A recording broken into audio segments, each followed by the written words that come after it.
আমি এখন রয়েছি সরস্বতীপুর টি স্টেটে। সরস্বতীপুর টি স্টেটটা হলো বৈকুণ্ঠপুর ফরেস্টের বিটের মধ্যেই পড়ে। এটা ওনাদেরই আন্ডারে। তো অ্যাকচুয়ালি এখানে একটা গ্রামীণ হাট হয়। ছোট্ট হাট, খুব বড় নয়।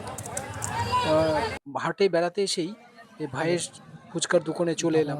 ফুচকা মানে বানাচ্ছে। একটা আমরা জিনিস তো সরস্বতীপুর টি জানেনই, স্টেটেই ফুচকা দেখলে দাদার কাছে ফুচকা মুখে খাই। জল আসে না এমন লোক বোধহয় খুব কমই আছে। ফুচকা অনেকে আবার গোলগাপ্পা বলে। তো এটা দেখলে মুখে জল আসবে না এমন লোক কমই আছে।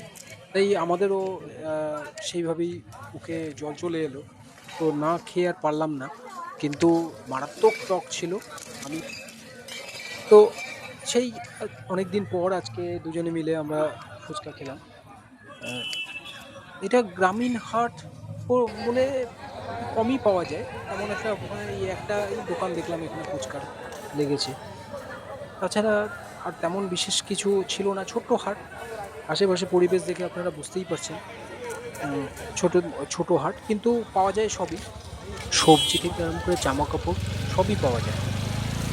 কটা কত করে ১০ টাকায় কটা দিচ্ছ? ৫টা। আমার কটা হয়েছে? বাস আর লাগবে না আমার। একটা বিশেষ জিনিস কি জানেন? এখানে আপনারা পিকনিক করার একটা খুব ভালো সুবিধে আছে। আপনারা যদি এটা মনে করেন শুকনো যে লঙ্কা। এখানে মাংস কিনে আপনারা পিকনিক করবেন, সেটারও ব্যবস্থা আছে। কড়াই এবং আ আ মশলাপাতি সবই রেডিমেড পাওয়া যায়। তো মাঝে মধ্যে এখানে এসে পিকনিক করাই যেতে পারে। ভালো লাগলো জায়গাটা।